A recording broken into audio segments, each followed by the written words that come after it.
अगल बगल में चर्चा होला अच्छा लागेला। हाँ हाँ अच्छा लागेला। और क्या कहते हैं, सासू देख तो चर्चा में काका लागेला।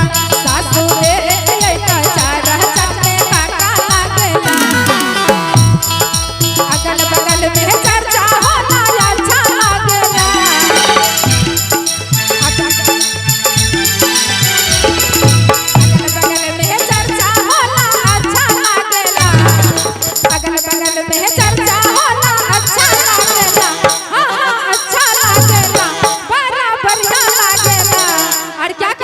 एक बार सभी को हाथ में, सभी कोई भैया लोग बाबू लोग आप भी आए दरबार में। सभी कोई दरबार में सर बना नहीं है, क्योंकि देवादेव महादेव के दरबार में आए हैं। और कहा गया है जिसने किया शर्म उसका फूट गया कर्म। तो कर्म को फुटाना नहीं है, क्योंकि कर्म को बचाना है। और क्या कहते हैं, सासू देखिए तो चर्चा में काका लागेला। सासू देखिए तो चर्चा में काका लागेला। सासू देखिए तो चर्चा में काका लागेला।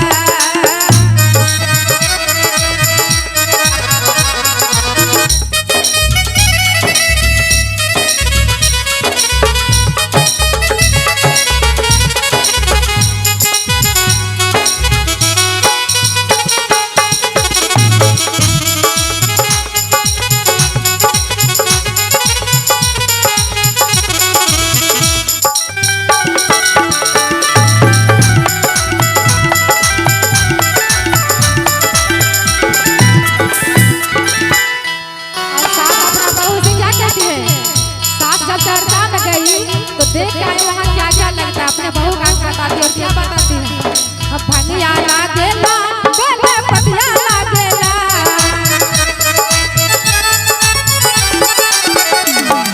भंगिया लागेला बोले पतिया लागेला। बोले पतिया लागेला। और क्या कहती है सास अपने बहू से कि पुतहू देखिए ना,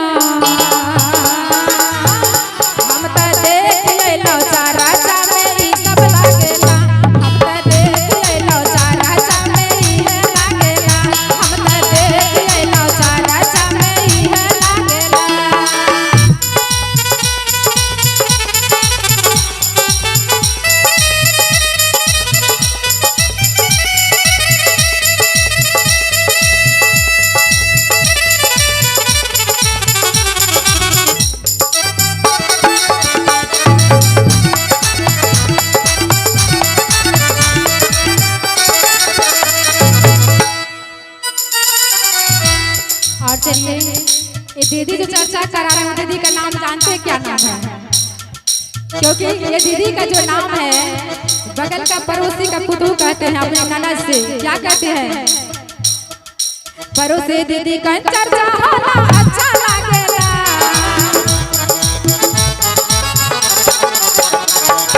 अगल बगल में चर्चा होला अच्छा लागेला। अगल बगल में चर्चा होला अच्छा लागेला। अच्छा लागेला। अच्छा लागेला। हेलो।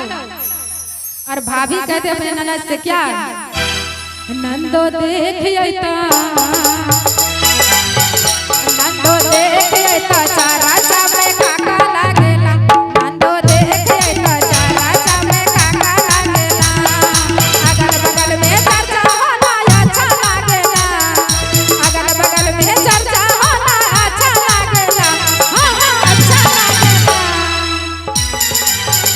नंदो देखिए तो, नंदो देखिए तो चर्चा में काका लागेला। नंदो देखिए तो चर्चा में काका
में।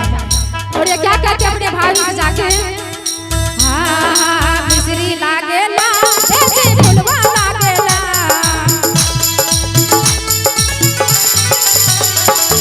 मिश्री लागेला ऐसे घफरा लागेला,